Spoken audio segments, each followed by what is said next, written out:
आपा साहेब काकड़े कनिष्ठ महाविद्यालय के कक्षा 11वीं की हिंदी की इस ऑनलाइन तासिका में आप सभी का सहर्ष स्वागत है। पाठ्यपुस्तक में सम्मिलित पाठ क्रमांक 5 मध्ययुगीन काव्य का अध्ययन हम करने जा रहे हैं। मध्ययुगीन काव्य के अंतर्गत हमें अ भक्ति महिमा और आ बाल लीला इन दो मध्ययुगीन काव्यों का अध्ययन करना है। उसमें से सबसे पहले आज हम मध्ययुगीन काव्य अ भक्ति महिमा जो कि संत दादू दयाल जी द्वारा लिखित दोहे हैं, उनका अध्ययन आज हम करने जा रहे हैं। सबसे पहले उसके अंतर्गत हमें संत दादू दयाल जी का परिचय देखना है, उनके बारे में हम जानकारी हासिल करेंगे। उसके बाद उनके द्वारा लिखी गई प्रमुख कृतियां, प्रमुख रचनाएं कौन कौन सी है और उसके बारे में जानकारी लेंगे। यह जो दोहे किस काव्य प्रकार में लिखे गए हैं, मध्ययुगीन काव्य की यह विधा कौन सी है, उसके बारे में हम जानकारी हासिल करेंगे। और काव्य परिचय, इस मध्ययुगीन काव्य में भक्ति महिमा के अंतर्गत संत दादू दयाल हमें किस बारे में ज्ञान उपदेश कर रहे हैं, व्यवहार और नीति की कौन सी बातें हमें वे समझाना चाहते हैं, इसके बारे में हम जानकारी हासिल करेंगे। तो सबसे पहले हम कवि परिचय देखते हैं। संत दादू दयाल जी का जन्म 1544 को अहमदाबाद गुजरात में हुआ। वहाँ पर आपका जन्म होने के बाद आपके गुरु जो थे उनका नाम बुड्ढन था।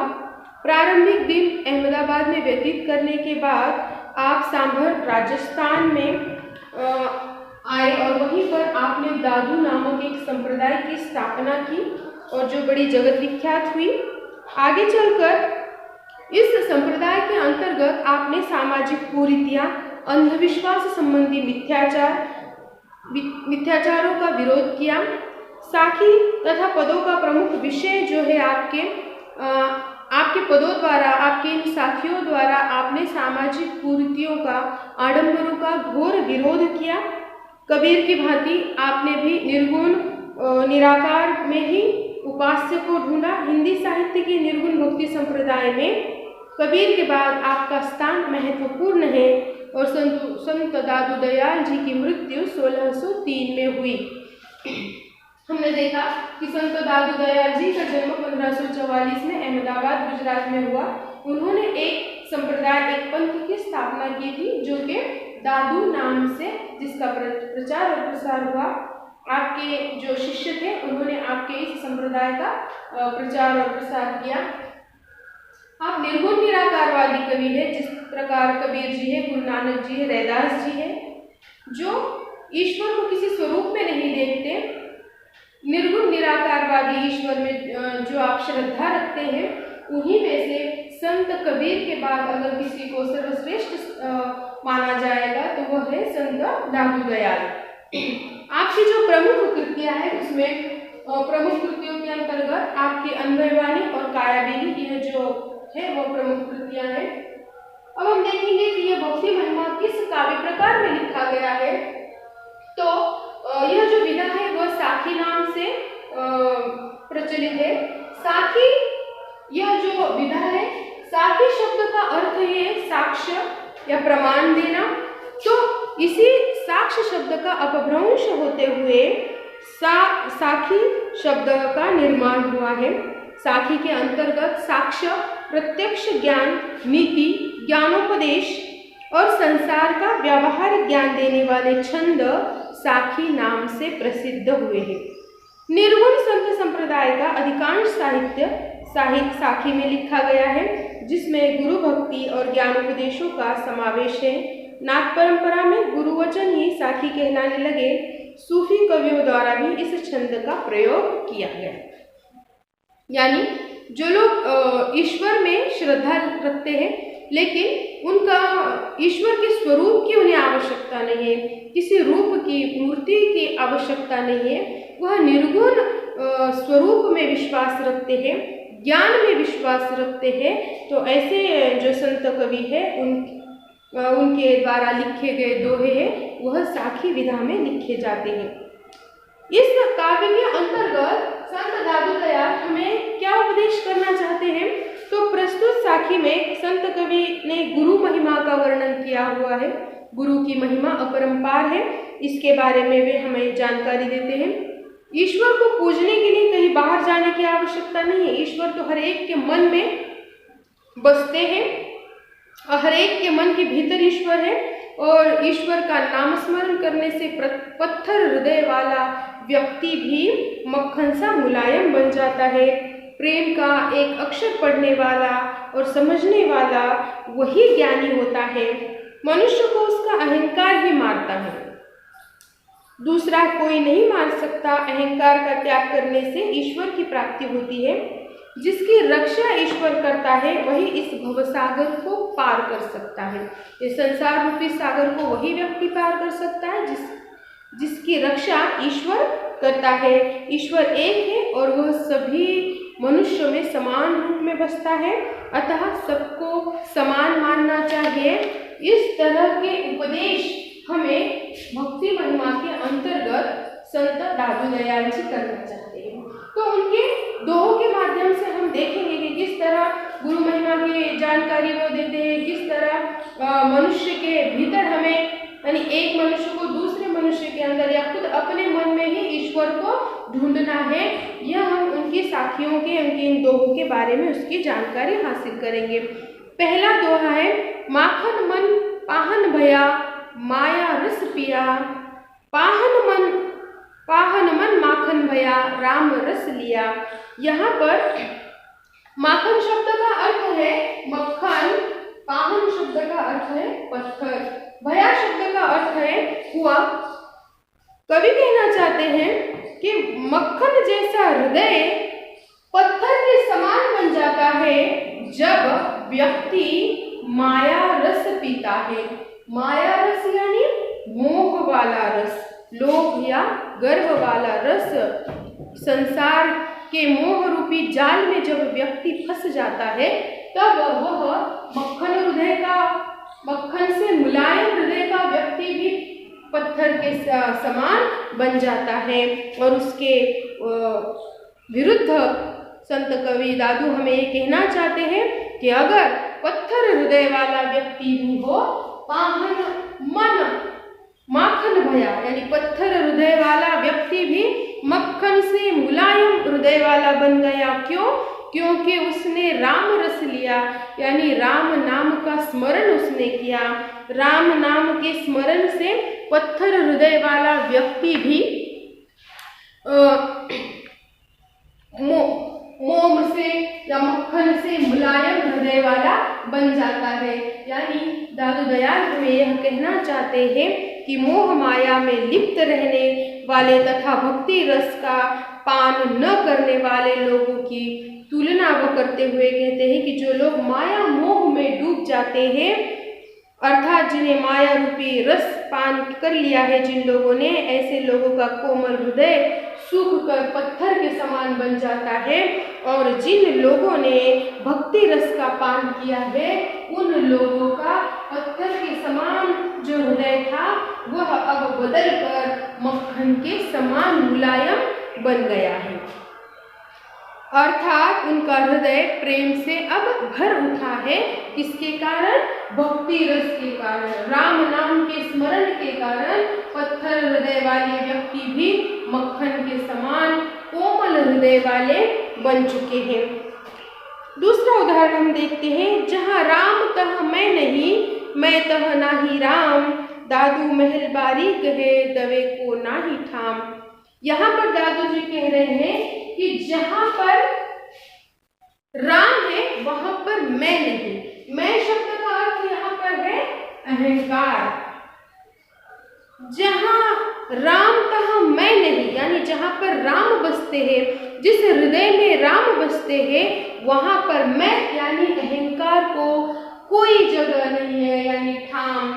यहाँ पर जहाँ पर राम बसे हुए वहां पर अहंकार के लिए कोई जगह नहीं है। और दादू जी आगे कहते हैं कि दादू महल बारीक है, यह हृदय रूपी जो महल है यह बड़ा ही बारीक पतला छोटा है। जिस हृदय में राम बसे हुए हैं वह हृदय छोटा है, जिसमें एक समय में दो चीजें नहीं रह सकती। दो चीजें कौन कौन सी? या तो राम रहेंगे या तो मैं यानी अहंकार रहेंगे। और इसलिए दादू दयाल कह रहे हैं कि दादू का हृदय जो है वो बड़ा ही संकरा है, छोटा है। इसके अंतर्गत या तो ईश्वर प्रभु रह सकते हैं या तो अहंकार रह सकते हैं, दोनों एक साथ नहीं रह सकते, क्योंकि जहाँ पर ईश्वर की भक्ति है वहाँ पर अहंकार खत्म हो चुका होता है। और इसलिए जहाँ पर राम बसे हुए हैं वहाँ पर मैं यानी अहंकार नहीं हो सकता। और इसके लिए वो हमें ये बता रहे हैं कि जिस प्रकार एक म्यान में दो तलवारें नहीं रह सकती, ठीक उसी तरह हमारे इस हृदय के अंतर्गत या तो ईश्वर रहेंगे या तो अहंकार रहेगा। और जहाँ पर ईश्वर होंगे, जहाँ पर राम नाम होगा, सच्ची उपासना और श्रद्धा होगी, वहाँ से अहंकार मिट जाता है। और इसलिए वे कहते हैं कि दादू महल बारीक है, दवे को ना ही ठाम, इन दो चीजों को वहाँ जगह नहीं मिल सकती। यानी राम और अहंकार दोनों एक साथ एक ही हृदय में नहीं रह सकते। यह यहाँ पर वो कह रहे हैं। अहंकार जो है वो मनुष्य का सबसे बड़ा शत्रु होता है और इसलिए अहंकार को हमें अपने हृदय में जगह नहीं देनी है। हमारे जीवन में, हमारे हृदय में अहंकार को जगह नहीं देनी है, क्योंकि अहंकार ही मनुष्य का सबसे बड़ा शत्रु है, जो कि हमें मारता है, जो कि हमें पराजित करता है। और इसलिए अहंकार को हमेशा अपने हृदय से हटा देना चाहिए। जिस तरह रावण अहंकारी हुए और उनकी उपलब्धि क्या थी कि उन्हें बहुत दुख मिला। क्यों? क्योंकि वे अहंकारी थे। इसलिए अहंकारी जो व्यक्ति होते हैं उनको फलस्वरूप जो है वो सिर्फ दुख ही मिलता है। और इसलिए हमें अहंकार से बचना चाहिए, मैं को हमें त्याग देना चाहिए। और इसलिए यहाँ पर दादू जी कह रहे हैं कि मैं और ईश्वर, अहंकार और ईश्वर की उपासना भावना दोनों एक साथ एक हृदय में नहीं रह सकते। अगला उदाहरण, अगला दोहा हम देखते हैं। दादू गावे सूरती सो, बानी बाजे ताल, यहुमन नाचे प्रेम सो, आगे दीन दयाल। दादू दयाल कह रहे हैं कि मैं ईश्वर की भक्ति में लीन हुआ हूँ। दादू दयाल जी क्या कह रहे हैं कि मैं ईश्वर की भक्ति में लीन हुआ हूँ, मगन होकर अपनी स्मरण शक्ति के हिसाब से मैंने ईश्वर का नाम स्मरण कर लिया है। और ऐसे में प्रभु की वंदना करते हुए उनकी वाणी से मुखरित जो राम नाम है वह इस तरह लग रहा है मानो प्रेमोन्माद से वे नाच रहे हैं और अपने समक्ष अपने आराध्य और दीन दुखियों पर विशेष कृपा करने वाले प्रभु को वह खड़े हुए देख रहे हैं। यहाँ पर दादू दयाल जी कह रहे हैं कि मैं सूरती यानी उन्हें ईश्वर की नामस्मरण को याद कर रहा हूँ और इस तरह कर रहा हूँ कि बानी बाजे ताल, जैसे जैसे वो ईश्वर को याद कर रहे हैं मानो एक प्रकार का नाद वहां पर बज रहा है, बाजा वहां पर बज रहा है। और यहुमन नाचे प्रेम सो, यानी यह उनका जो हृदय है वह ईश्वर के प्रेम में उन्माद करते हुए बड़े हर्ष से नाच रहा है। और उन्हें ऐसे दिखाई दे रहा है मानो सभी पर विशेष कृपा करने वाले, दीन दुखियों पर विशेष कृपा करने वाले प्रभु जो है उनके सम्मुख खड़े उन्हें दिखाई दे रहे हैं। अगला दोहा हम देखते हैं। दादू पाती प्रेम की, बिरला बाँचे कोई, वेद पुराण पुस्तक पढ़े, प्रेम बिना क्या हुई। यहाँ पर दादू जी ये कहना चाह रहे हैं कि जो पहुँचे हुए लोग हैं, पहुँचे हुए लोग यानी जिन्होंने भवसागर को पार कर लिया है। भवसागर शब्द का अर्थ है संसार रूपी समुद्र को पार करने वाले, संसार रूपी समुद्र यानी भवसागर। जो लोग पहुंचे हुए हैं, जिन लोगों ने संसार रूपी भवसागर को पार कर लिया है, उन्हें केवल यही कहना है कि भक्ति का सहारा लेकर ही भवसागर को पार किया जा सकता है। और सभी संतों का यही मानना है, सब साधुओं का एक मत, यानी सभी साधुओं का एक ही मत है कि हम भक्ति का हाथ थाम कर ही इस भवसागर को, इस संसार रूपी समुद्र को हम पार कर सकते हैं। और तभी जाकर सभी संतों का एक मत वे कहते हैं कि अन्य लोग जीवन उद्धार के लिए भिन्न भिन्न मार्ग बताते हैं जो कि हमें भ्रमित करने वाले हैं। अगर संसार के भवसागर को हमें पार करना है तो हमें भक्ति के मार्ग को अपनाना होगा। कई सारे लोग हमें अलग अलग किस्म के मार्ग बताते हैं, 12 बाट बताते हैं, तो हमें उन 12 मार्गों में से भक्ति मार्ग का स्वीकार करना है, जिससे कि हम क्या कर सकते हैं, संसार रूपी भवसागर को पार कर सकते हैं। 12 मार्ग हो सकते हैं जीवन जीने के, लेकिन सही मार्ग वही है जो कि भक्ति का मार्ग है।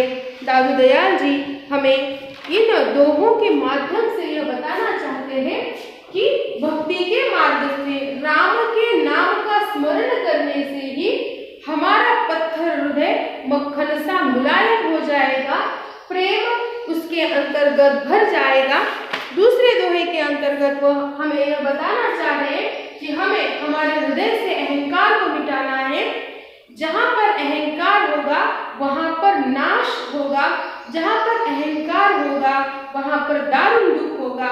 और इसलिए हमें अपने हृदय के इस महल में ईश्वर को बिठाना है, राम को बिठाना है, न कि अहंकार को बिठाना है। अगले दोहे में उन्होंने हमें यह कहा है कि अगर ईश्वर का स्मरण हमें करना है, भक्ति में तल्लीन होकर हमें ईश्वर का स्मरण करना पड़ेगा और इतना एक रूप उसके अंतर्गत होना पड़ेगा कि हमें दीनदयाल और दुखियों की सहायता करने वाले हमारे प्रभु हमारे सम्मुख खड़े हुए मिल जाएंगे। इस तरह से भक्ति में तल्लीन होकर हमें उनकी भक्ति करनी है। और भवसागर को पार करने के लिए कई मार्ग सब साधु जो बताते हैं, ईश्वर के इस संसार के सभी संत जो बताते हैं वो एक ही मार्ग हमें बताते हैं, वो जो है वह भक्ति का मार्ग है। और दुनिया में कई लोग ऐसे हैं जो 12 बाट यानी 12 मार्ग बताते हैं, अलग अलग मार्ग बताएंगे, भिन्न भिन्न मार्ग बताएंगे, लेकिन अगर संसार रूपी समुद्र को, संसार रूपी भवसागर को पार करना है तो उसके लिए सिर्फ एक ही मार्ग हमारे लिए उपयुक्त होगा और वह है भक्ति का मार्ग। संत दादू दयाल जी भक्ति मार्ग से संसार रूपी समुद्र को पार करने की सीख हमें देते हैं। इन 5 दोहों का अध्ययन हमने किया, जिसके अंतर्गत हमें यह जानकारी हासिल हुई। अगले 5 दोहों में संत दादू दयाल जी द्वारा लिखित इन दोहों के अंतर्गत और किन किन बारे में दादू दयाल जी ने हमारे लिए ज्ञान उपदेश किया है, सांसारिक जीवन में किन नीतियों का हमें स्वीकार करना है, उसकी जानकारी हम अगली तासिका में लेंगे। तब तक के लिए अगर आपको किसी भी किस्म की समस्या है तो आप मुझे संपर्क करें और अपनी समस्याओं का निराकरण करें।